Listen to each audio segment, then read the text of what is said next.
What up, guys? It's your boy Victor. I'm back at it again. I'm over here heading to Taps and Caps for now. Craft Beer Haven, one of my favorite places. About to grab a beer. With a man named Ken from Better on Draft podcast. Hilarious podcast. Him and his friends are, I think, have a really unique perspective on craft beer. And I just want to hang out and chop it up and see what we can learn.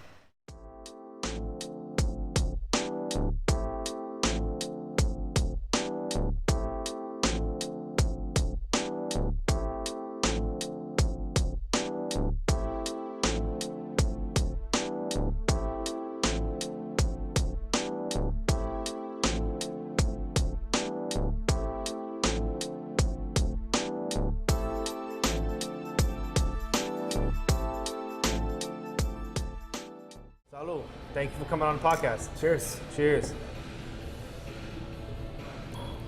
Oh, that's good. How's the coconut as it's warming up? Very coconut. But is it getting better or worse as it warms? As it warms up, it's getting a lot better. The first one was a little, hit me really, really hard in the throat. I think it's just a little too much coconut. Like, I feel like I'm almost tasting like just coconut shavings. But as it's warming up, I'm getting the malt backing, and it feels a little better than the initial taste for sure. But that's good because I had my friends try it. I trust my friends' opinion on it. But my thing about coconut is the same way because you can overdo coconut or underdo it where you don't get it at all.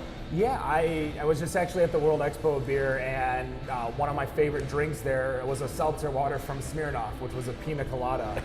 And so I started keto back in August, and I'm down 70 pounds. What? Congratulations, brother. Thank you. Congratulations. So doing that, like, I've started to go more towards hard seltzers, and what's nice is that in Detroit, or in Michigan specific, we actually have a brewery that makes really good hard seltzers called Parent, which their hard seltzers called Clear Coast.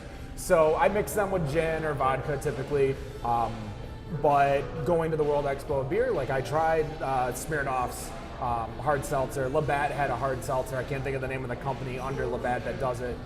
So yeah, like the pina colada, like, I love pina colada taste. Well, talking about that, if we go to the beer store right around the corner for Lone Star, they have their collaboration with Manhattan Project, which is a pina colada IPA, which is phenomenal. And what's the Manhattan Project? Manhattan Project's a newer brewery here. They've been around for a while, but they're finally opening up in October. Okay. I'm completely biased. I tell people all the time they're my favorite brewery in DFW. Not to knock all my other friends who have breweries and everybody else has support, but it's absolutely my favorite. Hands down, Misty, the whole crew over there, my favorite people. Okay. And to me, they don't make a bad beer yet. So everybody makes a bad beer once in a while. Every once in a while. Yeah, but they haven't made one yet for me. But I mean, if you like it, it's a good beer, so it doesn't matter what it is, right? Yeah. See, on that note, well, you got a little intro to our guest this week. What's going on? To learn a little bit something about keto diet too. But welcome another week in Drunken Public. I'm your host, Victor Santana. We have a guest today, Ken from Better on Draft podcast. That's correct. What, 200 episodes? I would say probably, like, we're hitting 180 at the end of this month, but we've had a lot of half episodes. So when there's opportunities to do episodes with guests that might be in town on, like, a Tuesday afternoon, like, for instance, I interviewed John Mayer over from Rogue Ales over in Oregon. He was in town, and it was a legit Tuesday at 1 p.m. and we're sitting drinking beers. So we don't consider them like the full episodes because we want our weekly episodes to be the full ones. I get you. But we've done a lot of collaborations with other beer shows like Nerds with Alcohol, Tap That AZ. I was actually in Arizona to go see a wrestling show, and one of my old hosts and friend who lives there, we hopped over to a brewery and did an episode there. That's awesome. You know, I like doing these collab podcasts because I always like to hear little tips. And also, one thing is, I'm trying to listen to a lot of beer podcasts now. And what I find is, some of them are really interesting. Some of them are really specific about styles. Some are lackadaisy, like we are lackadaisy about it. We talk about beer, but in and out, just more social conversation over craft beer. Yeah. But I was trying to figure out how do we get more people, to listen to all the beer podcasts and get more people into craft beer. So I've been trying to listen to see if anybody has any good techniques and things like that. Well, one thing very, very specific is that we need to get rid of the snobbery that's in the craft beer industry. Again, at Better on Draft, one of our sponsors, North Center Brewing, which is in Northville, Michigan, they have a motto that says, if you like it, it's a good beer. That's their motto. And it doesn't matter what style it is, because not everyone likes the same styles. Yeah. I do not like IPAs. no matter how many IPAs you give me, I'm not gonna like it. You guys get some of the best IPAs down here. You have Bell's, I think, gets down here with Two Hearted. You get Founders, which gets all day IPA for the sessionable for the 90-degree day it is outside. Yeah. We get lucky sometimes out here. So all these IPAs, like I just don't like them at all. But give me something that's a malt back, like a malt backing, like an amber, an alt beer, some type of Dunkel. Anything that's a little more on the malty, heavier side than the hoppy, bitter, piney side. See, for me, I agree with you. We, as far as being snobby about beer, that's kind of part of it. But I fall in the same fault on that category sometimes because I'm all about stouts. So I recently, the last few weeks, people have been telling me for months or years since I started getting into craft beer. Only been a year and a half since I got into craft beer. Is to try everything. Just try it. You don't know what you like or don't like, and even if you don't like the style, you might find something that you might find appealing in this new beer. Yeah. But it took me so long until I went on a tour with a group of other people who've never tried these beers, and they're at a new place, these new breweries, they've never seen any of these beers, and they're gonna nail into one. They can't just have one. There's so many other tabs. Try them all. But I that's contradicting because I was the same way. So now I'm in the point where I'm drinking everything. Where every time I go, there's a beer I haven't had before, no matter what the style, I drink it. Well, and not judge people on it. You see it in the craft beer industry, at least in tap houses like the one that we're in right now, which is Lone Star Taps and Caps. Shout out to Rick. As well as you see it in breweries, is that they're being a little more lenient in regards to giving you a taste, a try. Just like, hey, here's a little sample if you like it, if you don't. Yeah. Now, for instance, if I would have gotten a sample of this beer, I probably would have said no thank you. But as it's warming up, I'm liking it a lot better to where I'm probably going to have a second one. Or I'm going to order 2 beers, another one of this and a beer to drink right now, and then drink this right after. I got into it from my friend Jennifer, the beer lady. She said something to me like, you got to try the beer like 3 sips or more to really understand the beer. Oh, of course. And I'm like, I really appreciate it, held on to me, but I kind of twisted it and says, fuck it, just buy the whole beer. Don't taste it. That's just something really weird. I think in the world that we are now with beers and the costs, and a lot of these beers, depending on where you go. I went to Arizona, and the craft beer there is so cheap, it's stupid. We didn't see a beer more expensive than I think $5 or $5.50, and that was like a New England IPA, which is expensive to make. Yeah. So seeing those types of beers, I think it's an investment. You're investing. Now, I was explaining before we started, like I dropped 200 at Windstar earlier today. No shout out to them. Shout out to you for going having fun.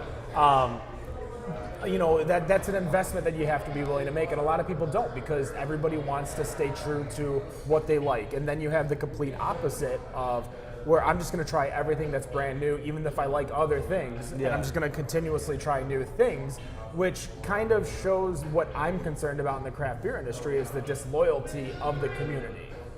Now, there's going to be mainstays that I think are going to be here for a long time. The Goose Island Bourbon Counties, Founders KBS. But it's these other beers that are one-offs, two-offs, that from the smaller breweries that I think are going to really be hindered. And I think it's just it's the disloyalty of the customer.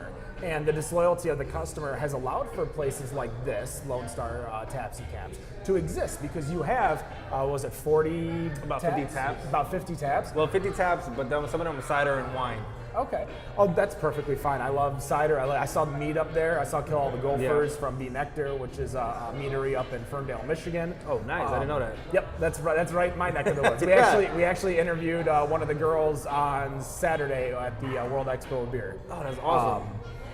So when you have all these options and choices, for example, we were talking about mead with her, and the barrier to entry with mead is a lot more expensive than it is to beer. And how do you get people to try mead for the first time, but then try different meads? Because there are different meads. All the thing that mead is that it's just fermented in honey. Yeah. But there's so many, Zombie Killer is now a cider, which I learned. But there's so many different styles of mead that, just like beer, you're not going to necessarily like the first one you try, but you might like the second one. You might want something that's a little fruit forward or something maybe a little more tarty than sweet. Yeah. So having these options is great for the consumer, but it hurts a lot for the brewer itself. And the brewer that wants to scale, I should say. The small-time brewers, the ones that are just serving in-house, everything's fine. Like I think you guys have Franconia down here. Does Franconia distribute? Outside of Texas? Don't know. Okay. I'm pretty sure they do like Oklahoma, the surrounding states. So like Franconia has a small distribution, but if they want to get bigger, there's such a huge leap to get to. Well, when I first doing this on the road podcast, I met with a few sales reps from out of state, in state, and it's tough for anybody to kind of move from state to state, even though it sounds kind of weird. Well, it's the laws. The laws and the rules are so different when you're bringing in But beers. even with the laws, like they deal with that before they bring it in, but it's also after the fact that they bring it in. Like the consumer base is so, depending on the state, like Texas, a lot of stuff is referring to out of state to Texas. It's hard. A lot of people started pulling back as far as selling that many bottles here. Unless you already had a staple. You know, Clown Shoes is going to be a staple here from Massachusetts. Founders, you know, Goose Island. Those are going to be staples because they already have a foothold within the DFW or Texas community. Okay. But other smaller ones stopped coming here because they just wasn't making any money selling their. You see, at least in Michigan, and I can only explain on Michigan because No. I've lived there my entire life. But it also, that's why I want to hear it. I want to see the difference. In Michigan, whenever a new brewery comes in, it's hot for a month, and then they're what we refer to as shelf turns. So the most recent one, which is part of Canarchy, which is Cigar City. Cigar Yes. City made it into Detroit and Michigan maybe 6 months ago. I completely forget that it's in our state now. Even though whenever people would go to Florida, I would be like, hey, can you bring back a few cans of Maduro? Because that was one of my favorite beers. But now that I can get it at any other time, why bother? It was the same when Ballast Point came into town about 4 years ago. But then they also, they came into Michigan and then Constellation bought them. So there was that whole big beer, anti-big beer sentiment. But it wasn't going to affect them. People were still going to drink Sculpin. Sculpin's probably one of the most standard IPAs and IPA variants in this country. We also had it, and this is even before the big boom, 2000, I want to say 10 or 2011, is when New Belgium entered Michigan. And I used to drive from Detroit to a little bit north of Fort Wayne, which is about a 3.5-hour drive. Yeah. Used to make that drive by cases of Fat Tire to bring back to drink because I love that beer. I can't even tell you the last time I had a bottle of Fat Tire. So funny you say that. So for the photo shoot before we started the podcast, we did a photo shoot. There's a picture of me drinking Fat Tire. Kind of still keep it on the page. It's such a good beer too. It's so solid. I never had it before the photo shoot. That's an interesting. Well, you never had it. Did you? You were just starting to drink craft beer. You said a year and a half. And yeah. So we've been doing it for about 2 years now. So the original point of the podcast that I did with these hosts that I was doing it with was introducing us to different styles of liquor or things we like to drink. I like liquor. My co-host like the beer. So we should have went to a distillery because that would have been my jam. Yeah, I love liquor. I love Do you whiskey. guys have distilleries here that you can drink on premise distilleries? We could do a tour and they let you drink there when you do a Gotcha. tour. Yeah, so it's kind of the little loopholes. Yeah. So we have a whiskey. We have a few whiskey not too far from here. We have a vodka downtown, and then I think we have a gin in Arlington, or it's gonna open in Arlington. I'm not 100% sure about that. I heard rumors. But yeah, we have a few distilleries out here. So you like liquor? I'm a big rum whiskey fan. So during that photo shoot, he was like, "What beer you want?" I was like, "You pick and get Fat Tire." And that's the one picture that the lady kept of us drinking beer, of me drinking beer, I should say, was the Fat Tire one. Again, probably one of my favorite beers because what was your intro into a craft beer? And it doesn't have to be like a craft beer Well, I've drinking beer before the podcast, but it mostly was a filler between liquor shots. Okay, well you're not drinking a heavy beer like a Guinness. You're drinking a Miller Lite probably. I was drinking like a Presidente, the Pilsner, Okay. the Dominican Pilsner. Yeah. I was drinking that, typical Modelo's, Coors. Well, I mean, you're in Budweiser country, aren't you, down here? Yeah. There's a brewery down here. There's a brewery down here. I know. I did my research before. No, I we came have on a the brewery line. out here. I mean, Miller plants out here. They can over here, and it's interesting. But as far as craft beer, when we were testing out the beer run, because my friend who was the beer guy, he didn't want to buy beer that he knew he'd like. He was trying to get a sense for a palate. So we went to a place that's similar to this, and we just tried a bunch of beer. I remember the first beer I fell in love with is from a brewery who's no longer open now. It's called Noble Ray, and they had a beer called Baramthus, which is peanut butter forward brown ale.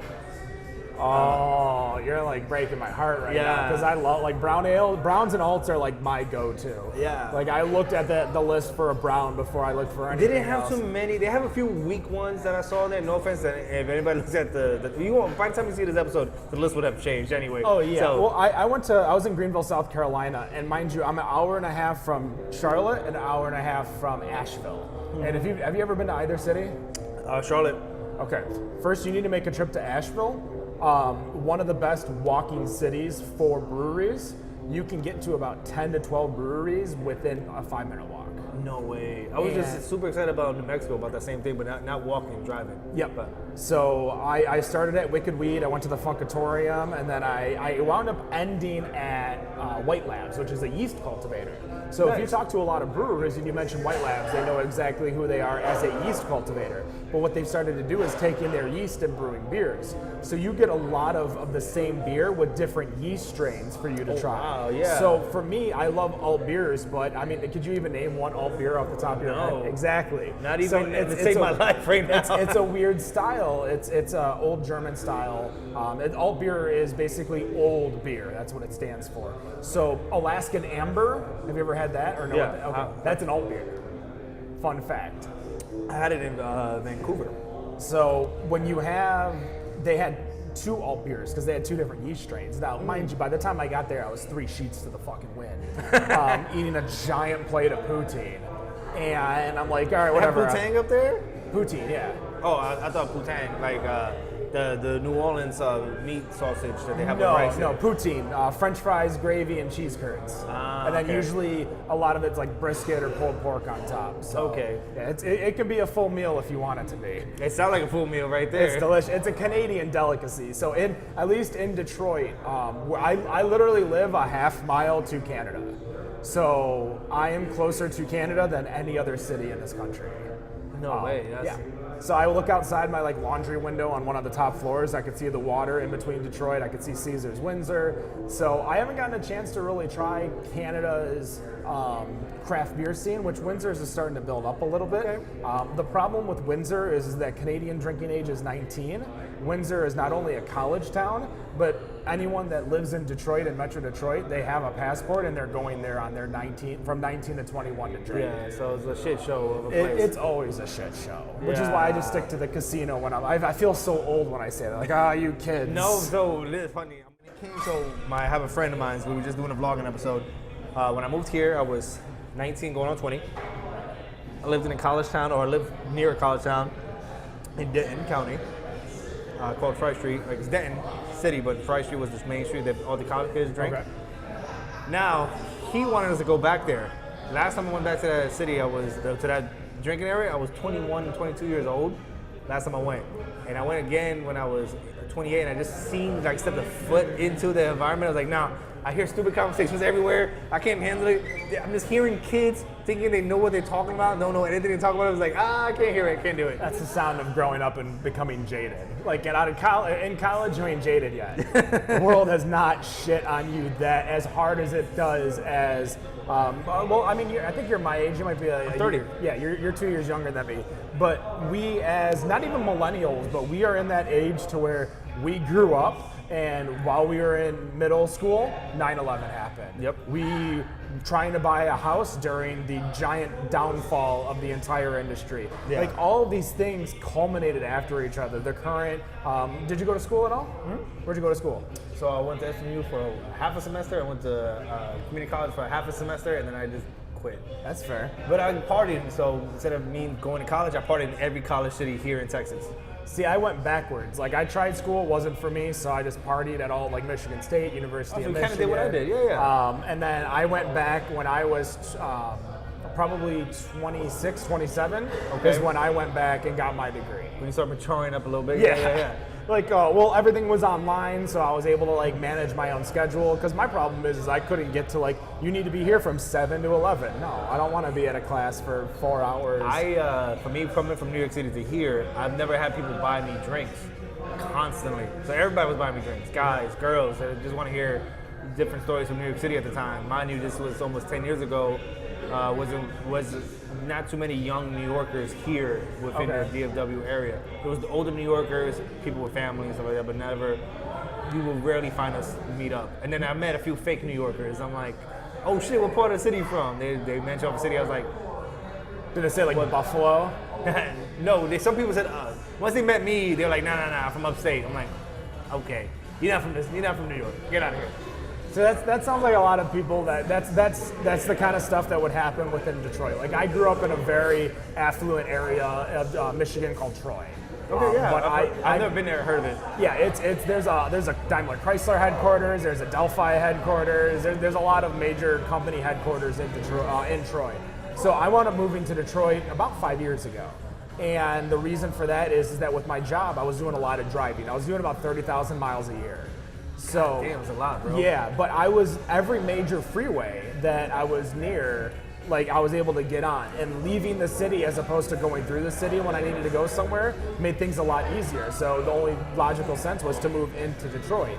And if you were to talk about Detroit, like 5 years ago was worse, 10 years ago was much worse, 15 years ago, which is we're getting near when WrestleMania was there, when the Super Bowl was there. So a lot of big events that it was even worse. But as the city continues to grow, you're balancing the gentrification of Detroit along with wanting to see it succeed, and it's hard to balance that because you don't want this stand who's been there through the shit. We were talking about, the market crash and stuff. This stand, we'll call it a barber. This barber's been downtown their entire life. They've been there. Now they're getting priced out, even though they stayed in the city the whole time. They didn't leave when everyone else did.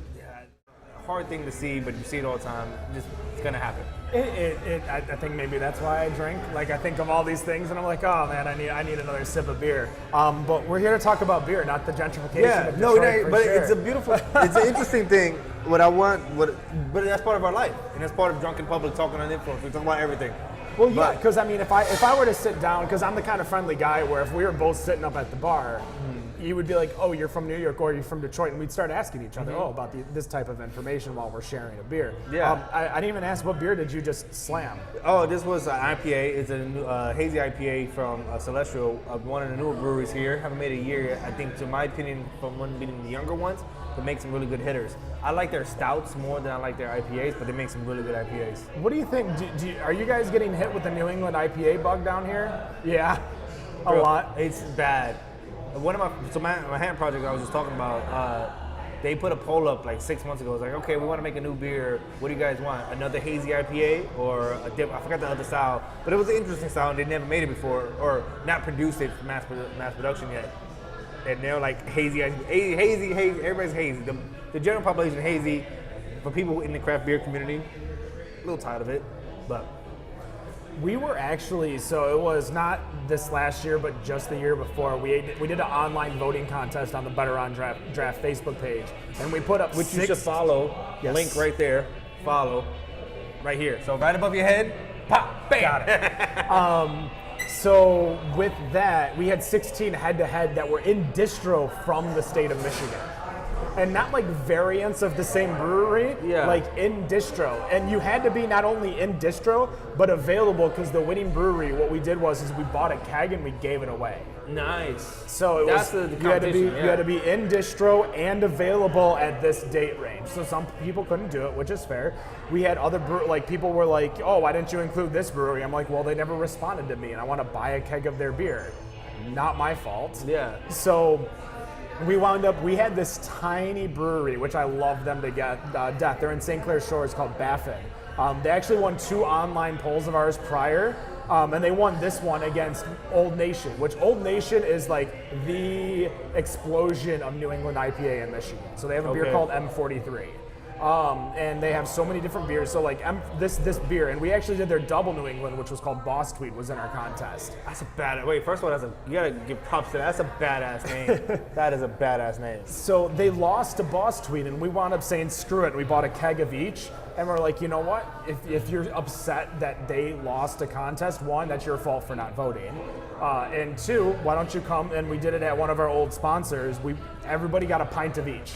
And you got to try them side by side or together, or you could try one at a time. So If you showed up to this restaurant and sat down, you didn't have to buy food, you didn't have to do anything.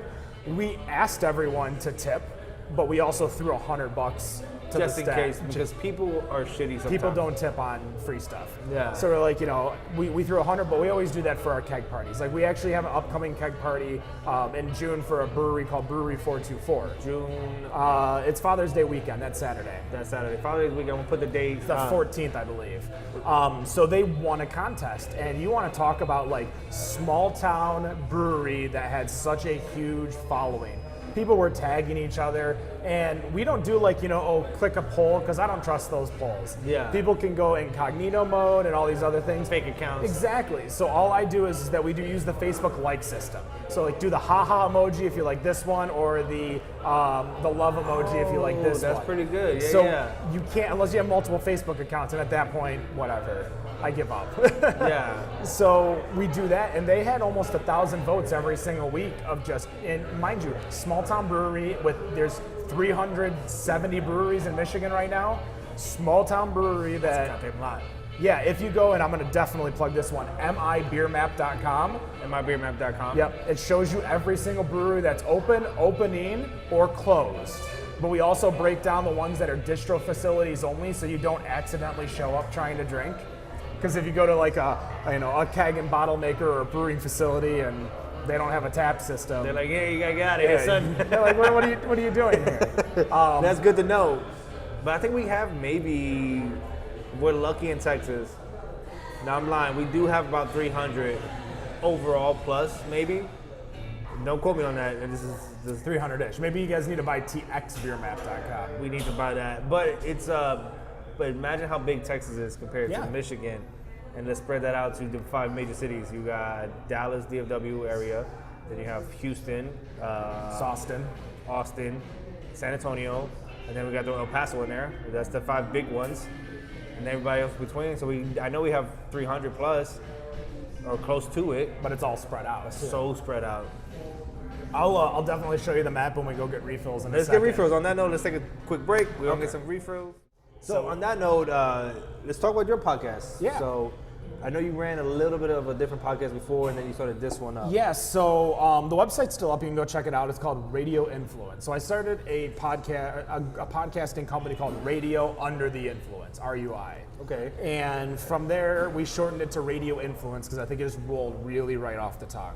So radioinfluence.com still up. It's more sports heavy than anything and really MMA heavy. So if you're a blood sport kind of person, go check them out. They have a lot of podcasts there.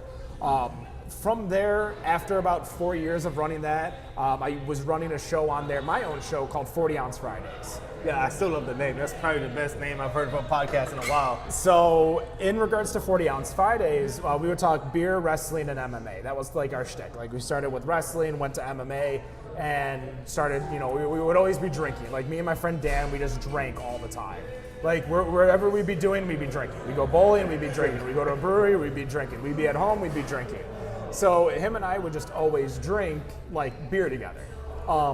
So I folded Radio Influence, sold it to another guy, and I'm like, okay, I'm not in the mood. So about a year later, I'm at a local wrestling show, and the guy who owns Podcast Detroit comes up to me, and he's like, hey, we're starting a studio. We know you used to do a show. Do you want to do a show? And I was with my buddy Dan, and we were kind of on the fence about it. We didn't want to do it, but we're like, let's think about it, because we didn't want to do 40 Ounce Friday at least. Yeah. We didn't watch MMA anymore. We barely watched wrestling, so it was It'd be tough to jump right back into it and make a show about it. That exact show. Like we wouldn't know anything about MMA in the first place because the landscape had changed so much within 2 years. So we're okay. We come back, and about a week later, the guy's like, hey, what did you think about my offer? And we said, sure. And we had come up with Better on Draft. Now, Better on Draft, I had started prior with another friend, but we couldn't do it because he was a dealer at MGM Casino in Detroit.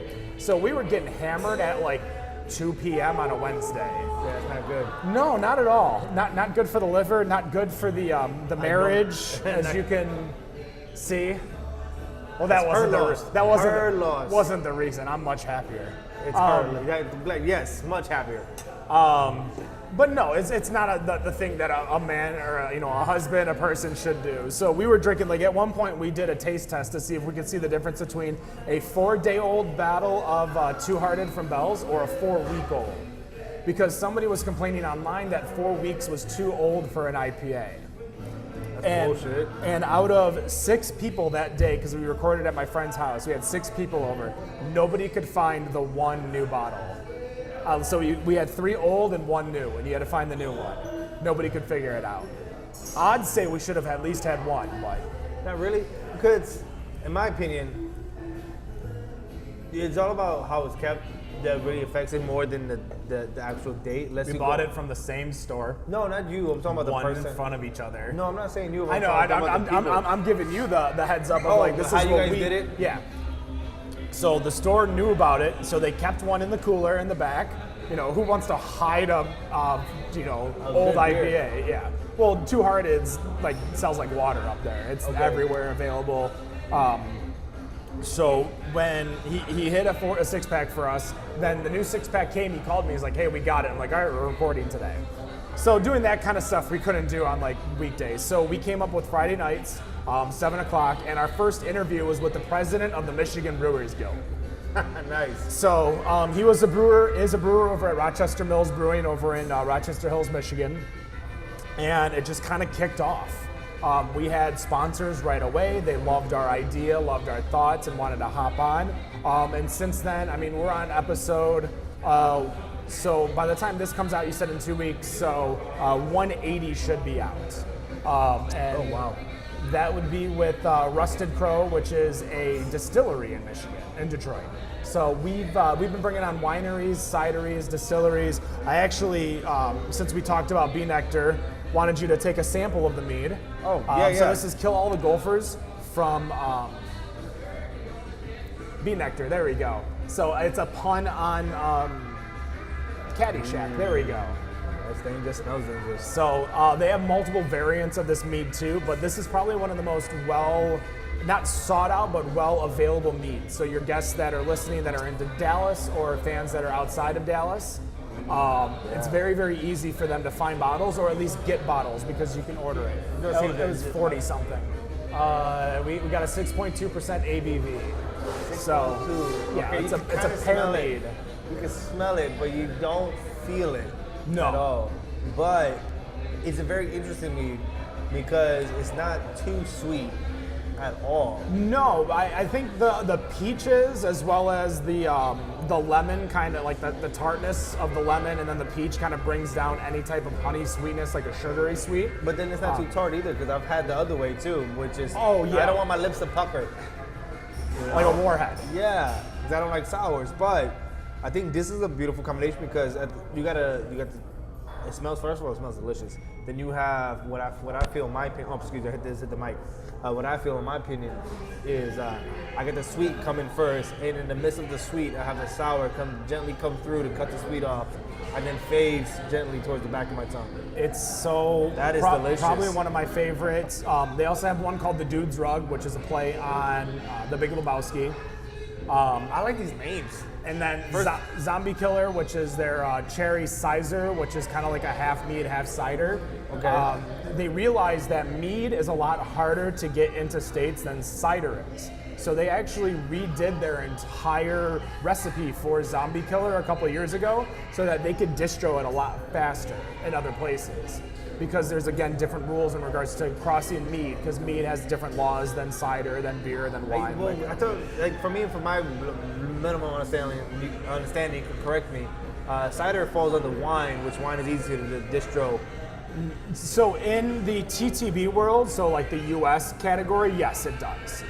Same with mead. Mead would fall under wine. But when you get a little bit further, it's all based on what the main active ingredient is. So for instance, if you look at bourbon versus whiskey, what's the difference? They're both technically whiskey, but one has more corn than the other. Yeah, I think whiskey is made with 51%. Yeah, 51%, and then bourbon is under 51. Yeah, because we have 51. I forgot what it is. I believe. I could be wrong. It has to be because I just had a conversation last night with arguing about this because we had to look it up.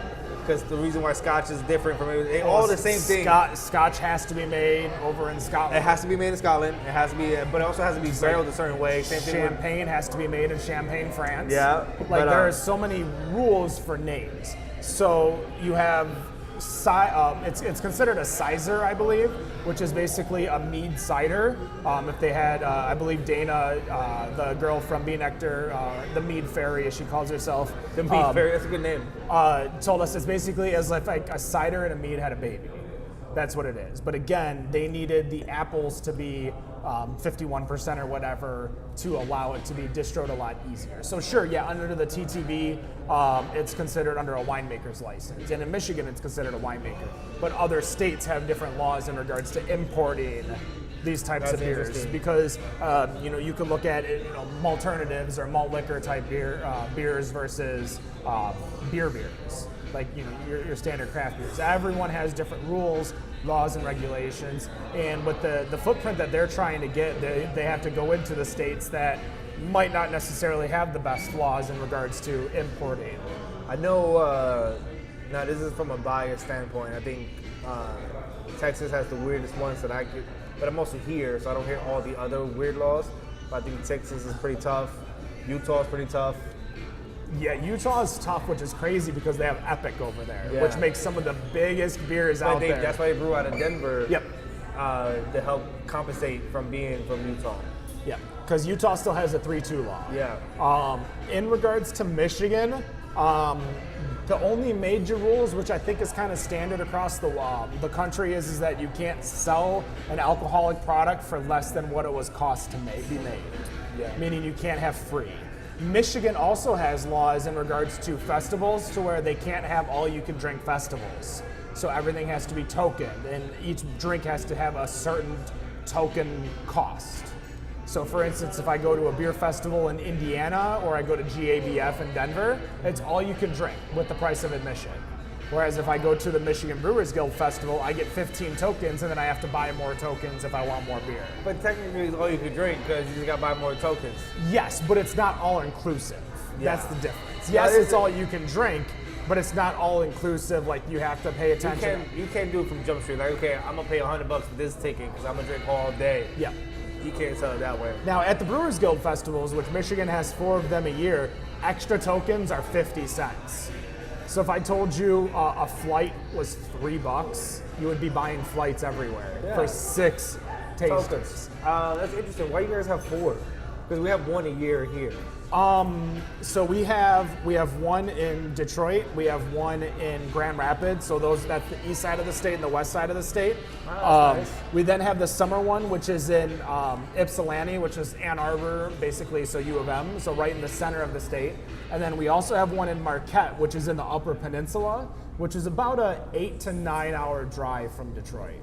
Okay, yeah, that's deep. That's deep in there. So in Michigan, kind of like Texas, not as big as Texas, but you can still be driving 8, 9, 10 hours and still be in the state.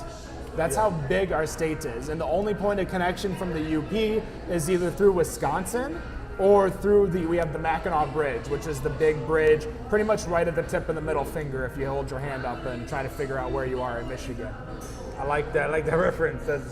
But I would maybe because we're still kind of younger, I don't know, or smaller per se. These are why we only do 1 a year. I have yet to talk to the Texas Craft Beer Guild, the Brewers Guild, I should say. Eventually, we'll set that up and do one. I still haven't talked to everybody yet, but I don't know. It's interesting. I would think it'd be more appealing if they did multiple spots because from here to Houston is 4 hours. From here to Austin is about 4 hours. And then from here to San Antonio, that's 6-7 hours, and then it gets bigger and bigger as we go further out. Mm-hmm. You know, so to have one in Austin every year is tough, but it's the capital, so they do it there. You know, I would think they'd be able to do it at least the big epicenter. Maybe not El Paso because it's kind of off and to the side, and the southwest part of the state. Most far off than all the other like bigger cities. Yeah. But all these other cities like DFW, like the DFW area, the Austin area, even Austin, San Antonio, if you want to make it as its own collective. Yeah. Or Houston, having these different pockets, you could create festivals around that area. But for us, like a Brewers Guild festival, we only have about 120 breweries. And during the winter one, which is the big one, so February in Michigan outside. Not the most appealing. I mean, you're from New York. Just imagine New York in February outside. Well, you guys get all of it gets cold up there.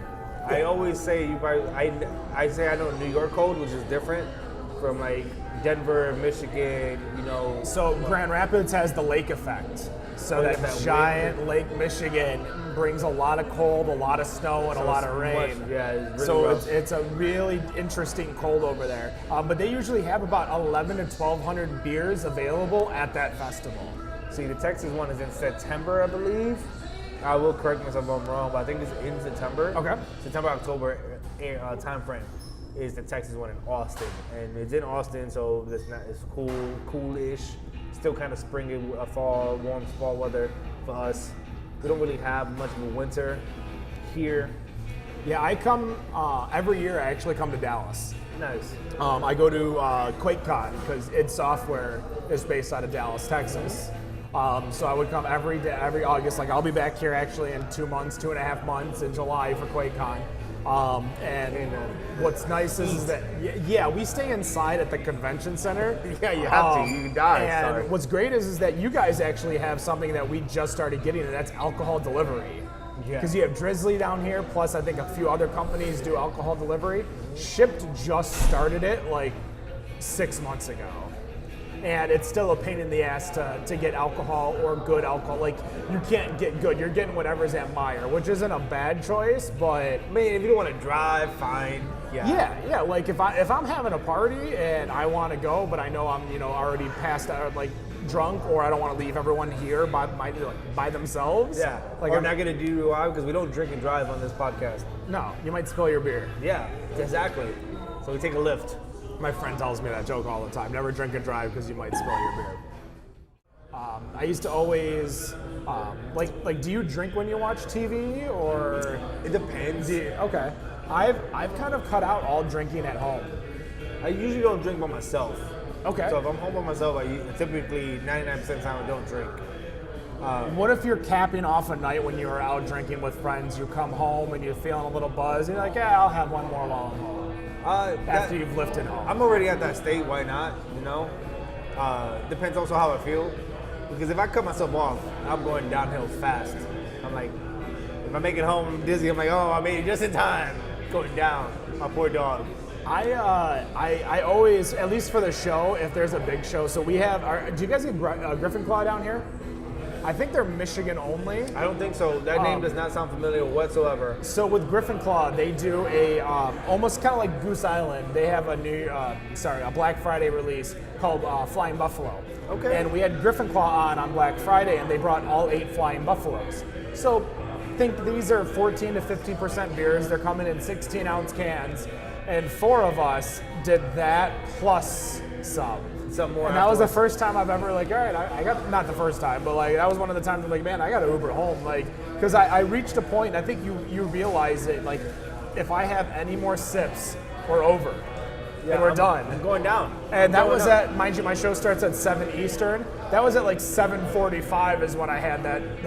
I'm like, okay, I guess we're just going over. The first time that happened on this show, this is what made the show change from a drunk show to a beer community show. Was not Michael Petticolas, which is one of our staples of craft brewery in DFW area. They make really great beer. Velvet Hammer is a red ale. What's it called? Velvet Hammer. Oh, we have one of those in Michigan. Uh-oh, might be a C&D right there. No, we might put them next to each other and see what's up. But they make really good beer. I like them a lot. But when they were the first brewery we ever had on the show, we had guests on before, but never had another brewery, and we were just like, okay, we reached out. The biggest brewery in DFW, one of the bigger breweries, was like, fuck it, let's do it. So they came on, they bought a cooler full of growler beers, and they make big boy beers. And they were like, well, we're here to drink. Our show's only an hour. We finished 2 growlers in an hour, and they're like, okay, we think we're gonna wrap it up. They're like, oh, we're here to drink. We killed up all the growlers, and then afterwards, I'm like, I can't drive home. I gotta eat. Lucky for us, there was a restaurant downstairs, and you can see the whole crew, the whole staff that was in the studio, sitting at the bar, eating food, contemplating life at 3 o'clock. And I said 3 o'clock with 4 fingers. 3 o'clock in the afternoon. We're sitting there at a restaurant. People just leaving work. We were like, what the fuck we just do? Yeah, I definitely have had that with like brewers. Brewers come in and they want to bring in their big guns because they're getting exposure. Yeah. And that's kind of why we started Better on Draft. Is that one, we wanted to learn about the industry. We were craft beer fans, but we didn't brew beer. Well, one of us did, but we didn't really brew beer. We didn't know much about beer, so we wanted to like dive into the community. And when we got into the fan community, we learned, and I don't know if it's the same in Dallas, I can only speak in Detroit and Michigan, it is the most toxic people in the world. No, this is why I fell in love with craft beer. And because of the toxic people, No, or because... I'll tell you why. Finish your part, and I'll tell you Okay. why I fell in love with craft beer. So diving into that and realizing how toxic it was. So we started off as we didn't want to be a drunk show, but go for it. Oh, thank you. It's so good, by the way. This meat is delicious. Oh, this is, I think... That's meat. It's a raspberry stout. That's you too, okay. Oh, then give me that then. Screw you. No, I'm just kidding. I mean, I'll share. It was delicious. So yeah, we started as a drunk. Like we were getting a lot drunker than we should have been in regards to we were having a lot of fun. Like the guests were having fun, we were having fun, everyone was having fun. But we're here to do content for the internet, not for the person that's in front of us. Yeah. So we could do a write-up and that'd be a lot better. But no, we want to do audio. So getting into the communities and talking about it, if you didn't have the best, or for instance, I'll always use like KBS or Oberon. You guys get Oberon down here from Bell's. God damn it, if not for fucking every single Oberon day, I have to hear it was much better last year. Or, oh, I remember when it was this good. Or, like, that's the kind of shit that I've gone from being in all of these beer groups to all the way down to one. I'm in one beer group. And that's because I could post a Miller Lite and they'd be like, cheers. And that's it. And That's interesting. I get what you're saying now, yeah. like, and it's the whale hunting snobbery. God forbid you make a trade or offer a trade and you don't know the trade value and you get ripped into. So for instance, if you don't know your bottle's worth $12 and the bottle that you're looking for is worth $17, and you say, oh, I want 1 for 1, holy shit, are you going to get flamed on this board? And I went, like, it was just so much toxic beer drinkers that I'm like, I'm done. Like, I don't need that. And once I've gotten rid of it, mind you, I need them to listen to my show, and I appreciate you listening. All the guests on all our shows, thank you for listening all the time. But to be honest, I don't think a lot of them listen to the shows like ours. As far as I beer think a lot of them, I think a lot of them listen to. I don't want to call them snobby because I don't know them personally, but the beerists. Well, that's why I made the statement earlier. How do we get more? So, to make that conversation full circle for the beer snobs, I'm glad you got that part of it out of you, so that stress is down. Yeah. But B, you don't placate to them. It's same thing for us in DFW and any beer industry or beer community. I feel like there's those people who've been in craft beer for a couple of years, maybe since the beginning, quote unquote, and they only go for the big bad things, the biggest mountaintops, and they will shit on everything else. That's fine. I lead them into their own world, but that's not why I fell in love with the craft beer community. I fell in love with the craft beer community for all the people who work within the craft beer community, and none of them are like that. From these people who work at this tap handle, from people who sales reps, from people who are brewers, they don't act like that. So when I say I fell in love with the craft beer community, I fell in love with the people who make it or who are involved with shipping it, making it, or promoting it. Those are all the sweetest, nicest people, and they don't care what you drink. And if you have a question, they don't even make too fuss about it. Oh, you don't know what a malt beer is? Okay, let's sit you down. What do you know about a beer? Okay, that's what the ingredients of typical ales make. That's what the typical single malt, like a malt. I said single malt. That's a bourbon. Sorry.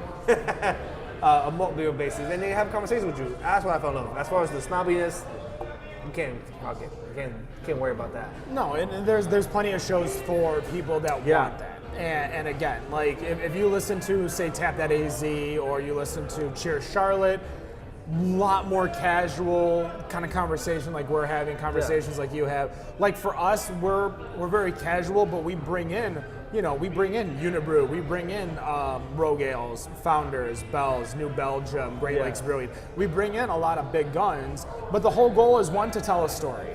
I want you to tell me your story. I want you to be like, hey, Exactly. how did you get into talking to Travis Fritz, who's the head brewer of Old Nation. Mind you, Travis makes some of the best true to style beers, and we're talking Vienna lagers, alt beers. They even have, I don't think you get it in New York. I know it definitely doesn't come down here, but there is a type of dessert called a bumpy cake. No, do not get that in New York. And they made a bumpy cake stout, which is like a chocolate, a little bit of cream type of stout. And that he was really good at everything he did. Nice. But his brewery was going through troubles because they scaled so big, yet his beer was not scalable beer.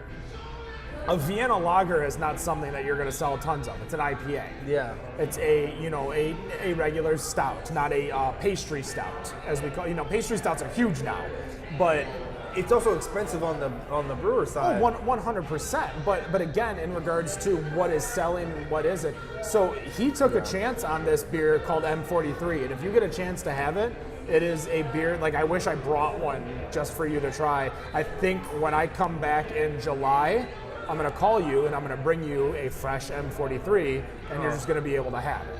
Well, we make a vlogging episode out or something out of it, but that'd be awesome. And also, I'll try to find something over here that you might want and try to make sure I have it for you. We will, but going back, like Travis was scared. He owned the brewery. He was the head brewer, and when we had him on before M43 took off, and you want to talk about a guy who was ranking around 150 in production in the state of Michigan, to all the way to I think 6 in a year.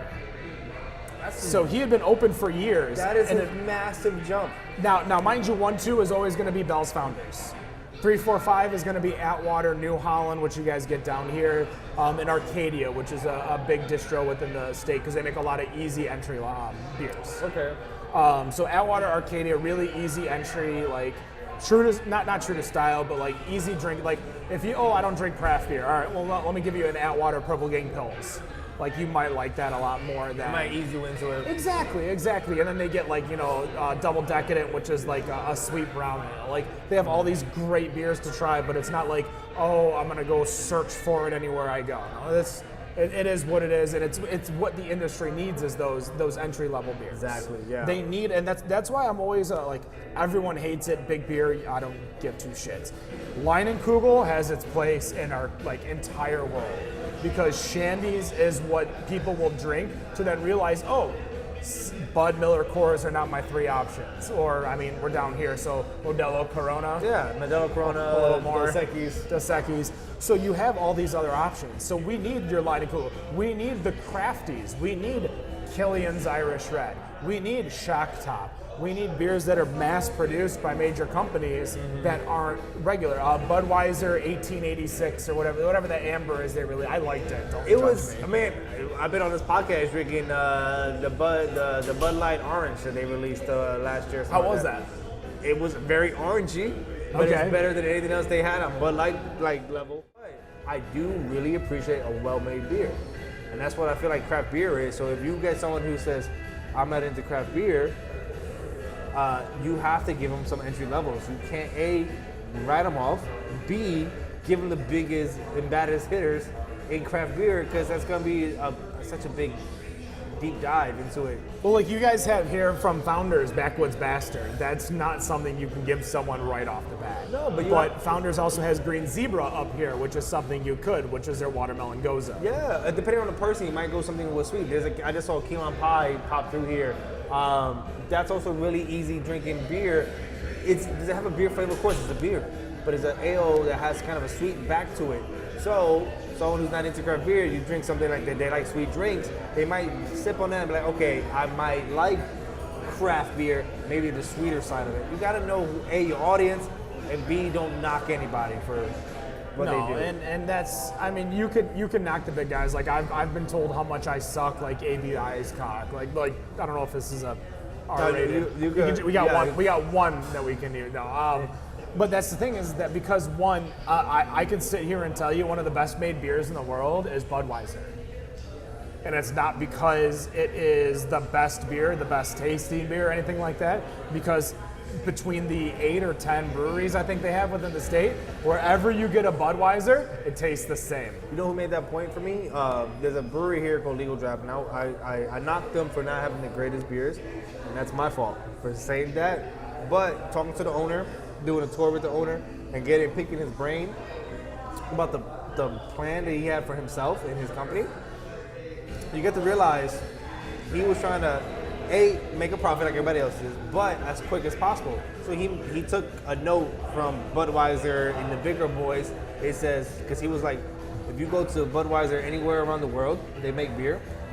It tastes the same every single time, anywhere you go, no matter the water, the location, the altitude. And that's very difficult to do and replicate that taste around the world. So you gotta respect them for that. And it's a well-made beer out of that respect. Because no matter where you go, it's going to taste the same. Yeah. So you have to respect that. But is that something for you? It may not be. But you have to acknowledge they do something really well. I agree, and you don't have to respect their politics or their business plan or the things that they do, but in regards to The beer making. the beer making, they are one of the best. Yeah, and he put that in my head. And also, you can't knock a brewery if they make light, sessionable beers for the masses because they want to sell more. That's their business. That was their business plan for Legal Draft, and I respected that. But you know what happened when they felt comfortable and established?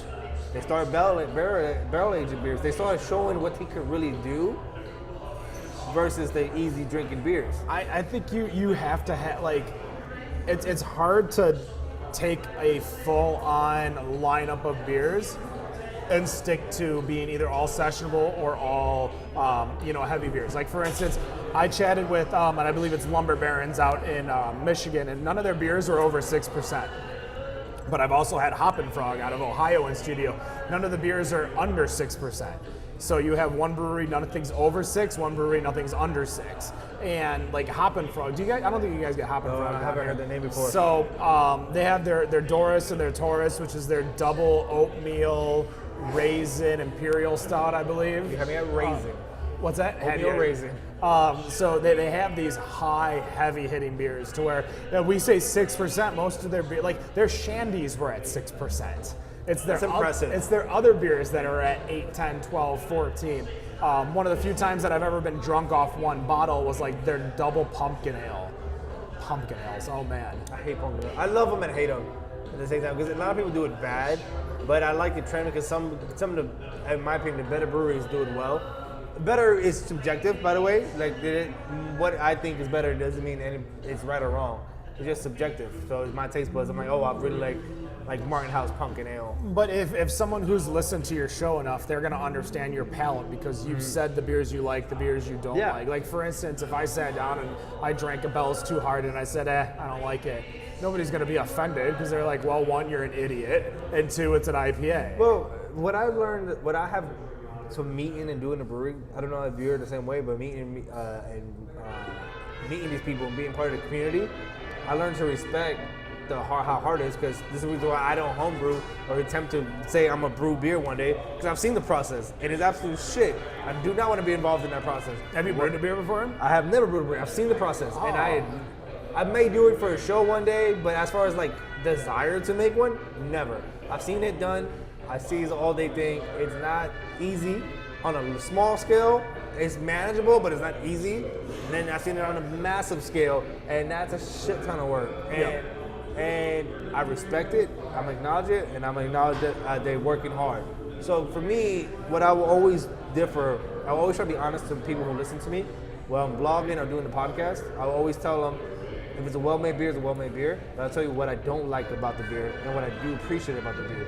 And I try to make it balanced. If there's more negatives than positive, you take it for what it is. If there's more positive than negatives, again, you take it for what it is. But I'm always going to say it's a well-made beer. Now, if it's a poorly made beer, which I've ran into recently, I would say that's not really. It's something's missing. They're missing something here, either from my taste buds or what I'm recognizing. But it's something missing here, and it's not what they wanted.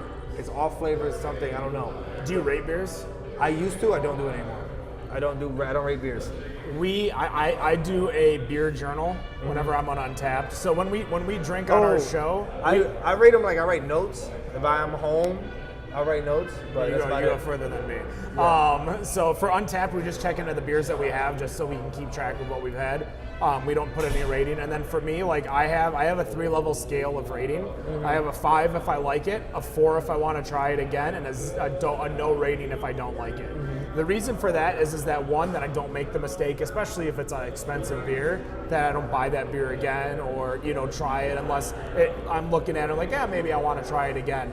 But paying attention to that a lot, like that 4, or maybe I had a beer that was really bitter and it destroyed my palate prior. Let me try it again later. Yeah. So doing this, one, it doesn't affect the brewery ratings because as much as they don't initially care, it matters. So it's two different things. It matters because people who use Untapped and look at ratings and care about ratings are going to look for a beer.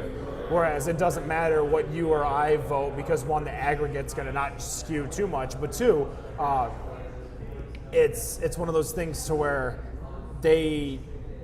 why rate a beer bad if it's not your style?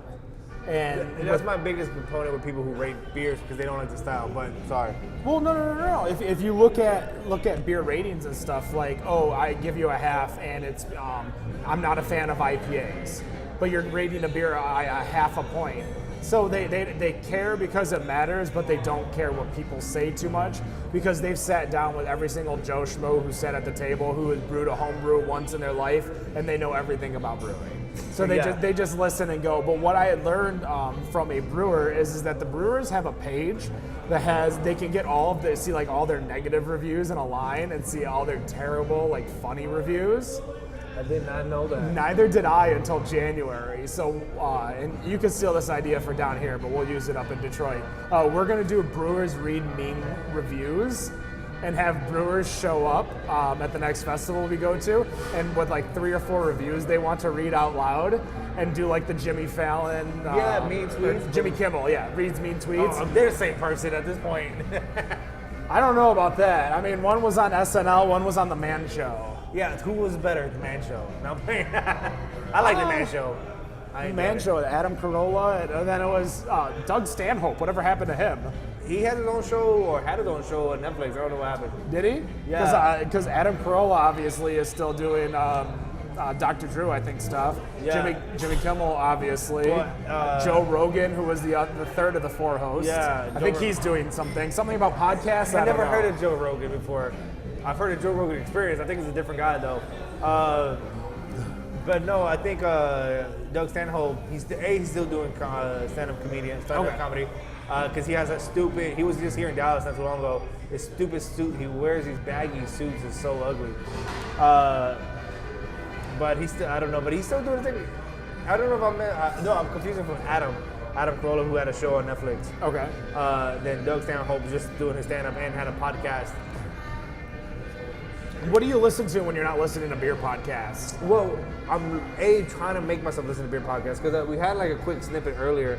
Is because I want to know how to get more people in. I think that mean reviews is something hilarious. If you don't mind, we might use it here.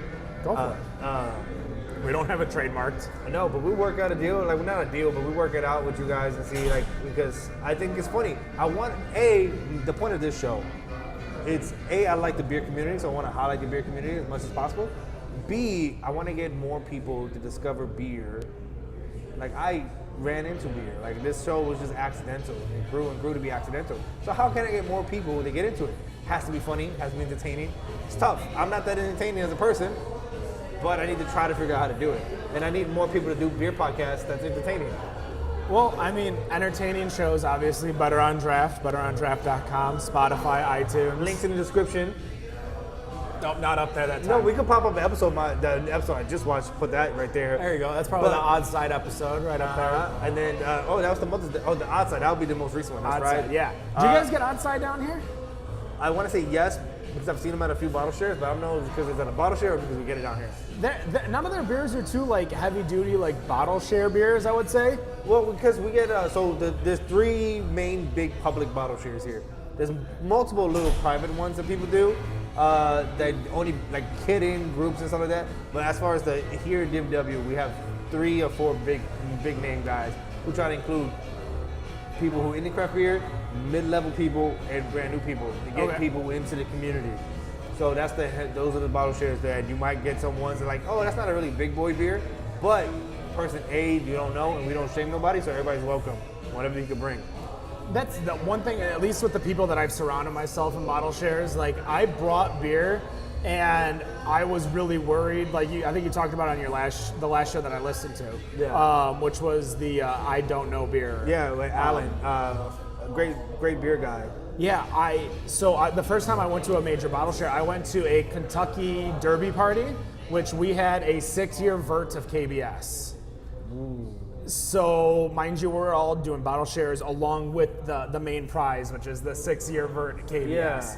So I brought a couple bottles, and I'm like, I'm worried about what I bring, and everyone is excited for what I bring because it's not what everybody else brings, and that's kind of, I think, what excited them a little bit, because I buy what I like, and I don't buy what I don't like. Like, I'm not gonna buy a beer just to sit on it.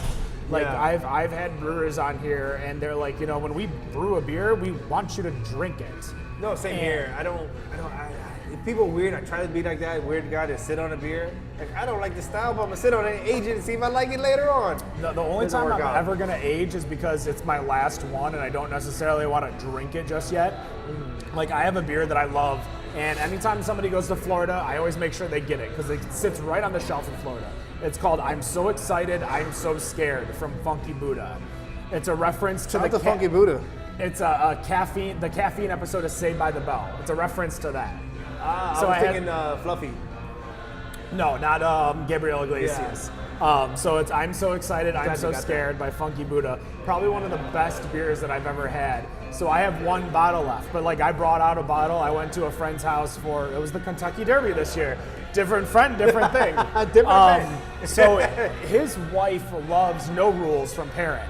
So I went to No Rules Day this year, grabbed a bottle because they don't distro that beer anymore. They just have a celebration in-house. Okay. So I went there, got the bottle, and I always buy one for her because that's her favorite beer. So I'm there, buy it. So we wound up having like a 3-year vert of No Rules. We had that beer. They all got tanked. I don't know how. I think they were like drinking shots in between drinks because I would do, guys. I thought I was keeping up with them. I wasn't. But like you could tell near the end, and I'm like, oh, I'm driving now, so we're just gonna go to water or maybe a seltzer or something that's maybe like 2 or 3%. That's very responsible of you. I've driven more times than I care to admit under the influence. We don't admit that. We don't do that. We don't drink and drive. Way past the we take a lift. No, it's way past. I'm not gonna get arrested or anything. No, there's no statute of limitation. But again, it's mistakes that you've realized you've learned. Exactly. And when we were younger, dumber, and thought we were invincible, exactly. And even with friends getting into drunk driving accidents on the receiving end. I've never had a friend get into a drunk driving accident. They were like the receiving end for sure. And like even that didn't stop me. And just understanding your limit. And to be honest, that's what I use Untapped for the most. Because you go to a lot of places, they don't have digital pour, which you guys have here at Lone Star and Caps. They don't have digital pour. They don't have digital pour, so a lot of them don't have the ABVs. So you're guessing. That's the bad part. I don't remember where we were. No, you were telling a story. Well, we were on a beautiful tangent about drinking stories and bringing stuff to bottle share. So you and your friends had a So we had a bottle share. So we had I got a chance to share that beer with friends, and so I believe there's 2 different types of cellar people in the world. There's one, like a friend of mine, where if you went into a cellar and saw a beer and said, "Man, I love this beer," his response is, "Let's drink it." Not, "Oh, I'm saving it for a no, it's let's drink it. Let's go. Oh, this looks interesting. Let's crack it open. Let's see what it has. Do we need to refrigerate it for a little bit? All right, well, we'll refrigerate it." Yeah. That's the good kind of cellar player. The other one is like the one that just continues to build his collection. And there's no idea when they're going to be able to drink this all because most of these beers are probably 16 to 18% beers. You're not going to be able to drink more than 1 or 2 a night. So, when you have 400 bottles, what's the point? I agree with that.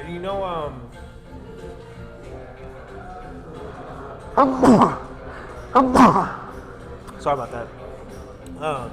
So when I first did my first bottle share, everybody's nervous at their first bottle share.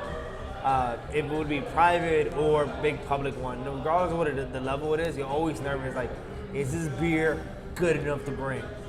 For the most part, most likely not, unless someone told you to bring this beer. It's never the best beer of all time. But you bring what you have, and you come and enjoy the experience. That's the whole point of bottle shares. And I learned that through these people I've met through bottle shares who sell their beer, but not because they want to sell a beer because I'm saving this for, like you said, for a special occasion. It's only because, I know if you hold this for 3-6 months, it tastes way better. So just give it, we're not there at that price point. I disagree with you.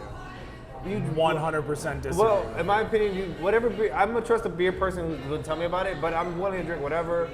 So hold on. I'm gonna explain to you the reason I disagree with you, and that I feel that I think you need to change your mind a little. No, because not every brewer is like that. Because I met Carl, the head owner of Manhattan Project. He doesn't believe in cellaring because he drinks whatever he wants to drink whenever he wants it. Well, it's not that. A brewer would not release a beer if they didn't think it was drinkable the second you bought it. So if you're saying that you need to wait 3 to 6 months on it, you're telling the brewer that they should have waited 3 to 6 months to release it. Well, they don't know that. The brewers, 100%, I'll tell you this, from my experience being brewers, they make the beer that they think is best, but that's their opinion, and then you as a consumer have the right to make an opinion of it. Saying it has a little too much of the alcohol back flavor, but if you hold it for 2 months, it dials down and opens up the flavors more.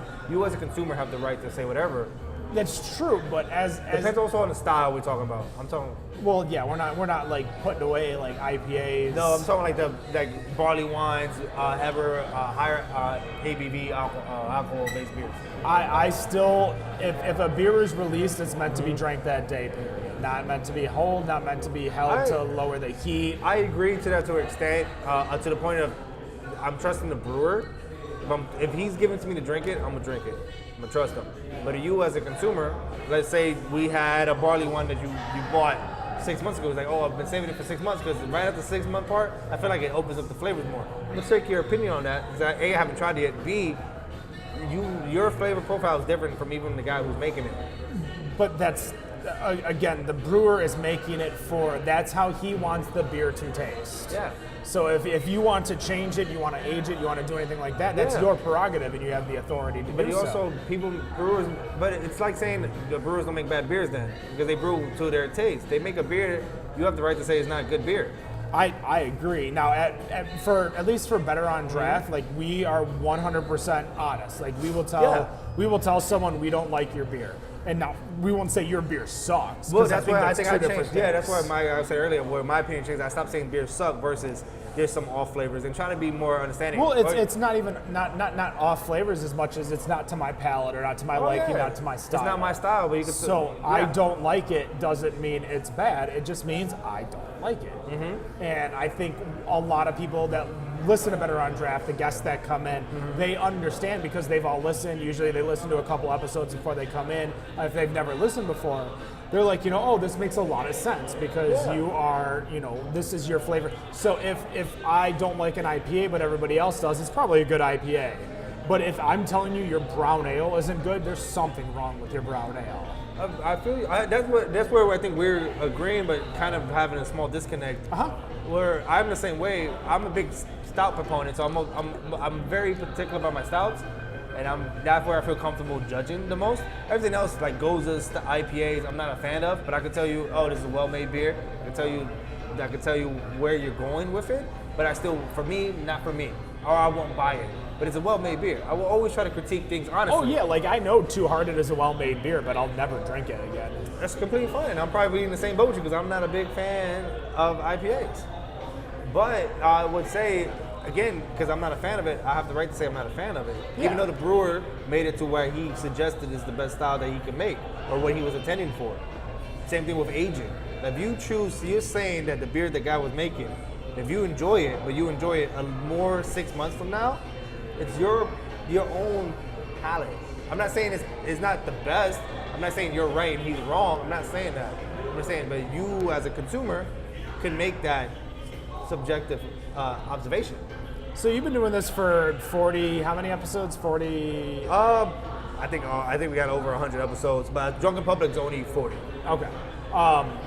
what is your favorite interview? Like, for people who are better on draft fans that are listening to you for the first time because they're listening to this show. Oh, my favorite interview? What is, like, if I said, hey, what is the one you're selling me on?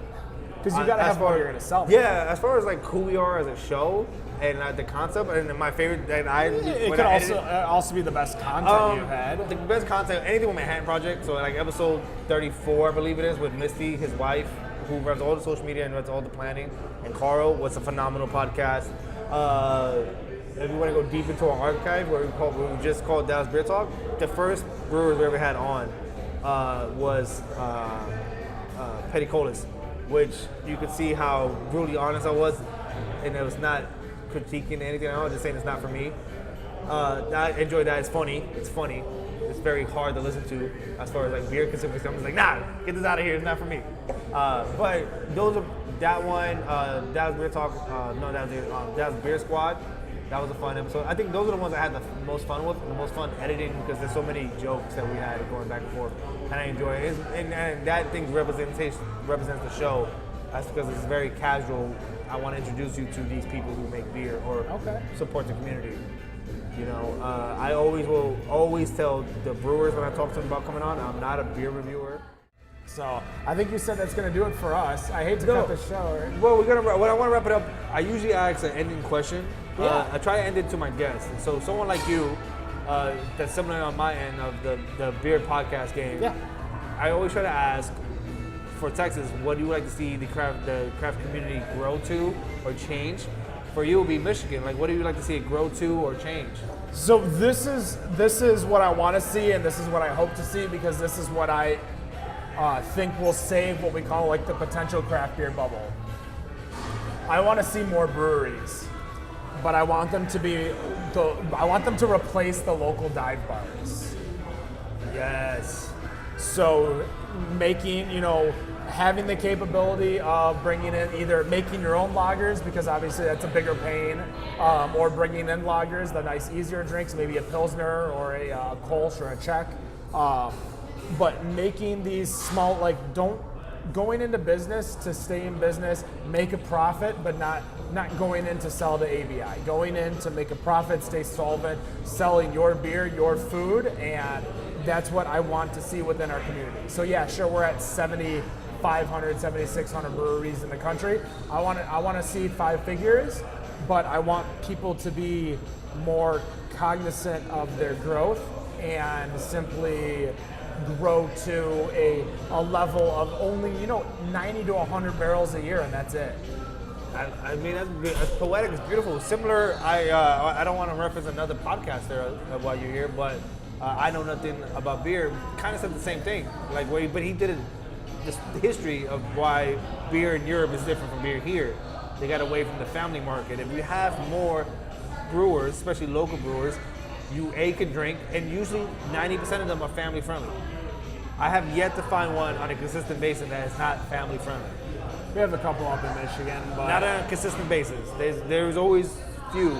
Yeah. I've been to a few in California, but it's rare to have that one. Usually when you have a place, let's say this was a brewer, they open their doors, they have family friendly events, they have family friendly evenings, as well as you have drinks. So I like that. I agree with you. The craft beer bubble won't exist unless people understand what they get in for. So hold on. I think there is a bubble, but I think it's going to pop, but I think it's those mid-tier breweries that are going to suffer the most. The ones that aren't as big as your Bells and your Founders, your Agreed. Sam Adams, Yingling, those are the safe ones. Agreed. It's the ones that are in the 30s, 40s, 50s. Your Firestone Walker, your New Holland, your breweries that distro big enough to where they're fighting tooth and nail for shelf space, and they might not have the money to fight when there's even more competition. But here's the thing. This is why you're right, and why I say that's okay. I enjoy local pubs. I don't know if you ever traveled to Europe before. I have not. 2020. I have my work's giving me a 30-day sabbatical. So I am going to do Japan for the Summer Olympics, and then I am going to traverse Europe for 3 weeks. We actually have one of our headquarters in Dublin, Ireland. So for the last week, I'm going to go to Ireland, and then I'm going to come home. Oh, you're doing better than me because I'm trying to partner with another traveling beer group. I did a podcast a few episodes ago. Try to do a European beer tour with them. But I like European beer things. They don't call them pubs. They call them not bars, but pubs. It's just because it's local. Now, with the problem with like New Holland, I love them, right? Whenever the bubble does happen, depending on how they're structured, They'll be sold. they'll be lose or win. That's the only thing. Most likely lose because they're mid-tier, like you said, and honestly they are. But it's nothing because that's bad. It's not a bad thing to be mid-tier. But what I would like to see is more hyper-local breweries. Yep. Super smaller, super like that, and that's what I think will be better off the long run. But Eight taps, a mismatch of everything. Yeah. Either, I don't know if you guys have like bring your own food type breweries Yeah. where people just bring their own food. Bring in whatever 'cause you they from don't have their outside. food. Yep. Yeah. Those types, or if you have your food program, great. Just make sure it's a good food program. Yeah. But if not, like there's a point where if you're a brewery, at least in Michigan, either bring your own food or have an on-point food program. Yes. There's no half-assing your food program, because if you half-ass it, people won't go because they want food at any brewery, because the food will increase. Not only most of those people will buy another beer that they're there, but they'll also buy food. So you can have a higher food cost even because you're going to be turning around more liquid. No, that's true. I like it. But yeah, you're right. There is going to be a bubble. I don't think it's a bad thing, but we'll see. But I don't know. I'm hopeful. I'm still new to it. Obviously, you've been drinking craft beer longer than I have, but I'm still new to it. I'm hopeful. Probably for, I mean, if you include my Killian's days, probably 13 years. Yeah, just get included. Why not? I mean, I was underage, but Don't want. what are they going to do now? Yeah, who's gonna arrest me now? But I don't know. On that note, man. First of all, I really appreciate you coming on this podcast. Yeah, no problem. I appreciate you having me. I really appreciate the things you guys are doing on your end. And what I would love to do is to give the follow up on your podcast, maybe, as far as learning a little bit more about Michigan beer. Yeah. I might have to take a road trip up there. Probably easier to fly. But if you're in Detroit, obviously I'll put you up. I'll take you to all the hot spots. I'll get you to Old Nation for the Motherland Founders.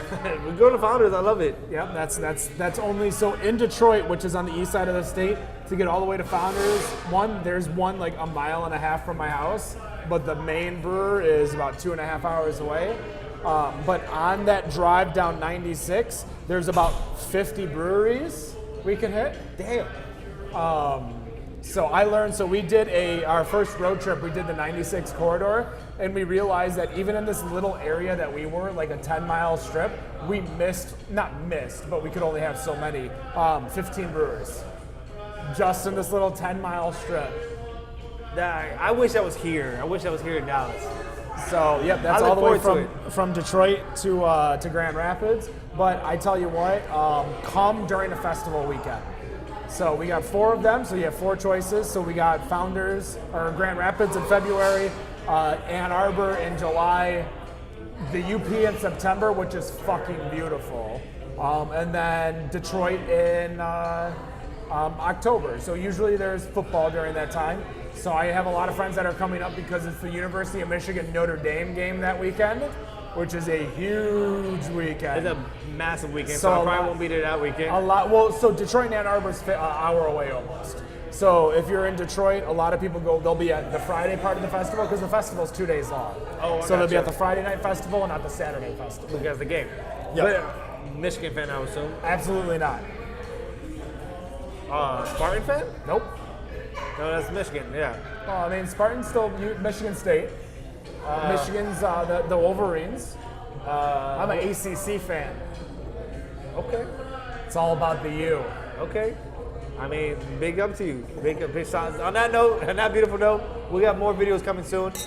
Links in the description to where you can find them. Please follow them on all social media. Better on Draft Facebook, Better on Draft Instagram, Better on Draft Twitter, BOD Podcast on Untapped. You can find us on Spotify, iHeartRadio, iTunes.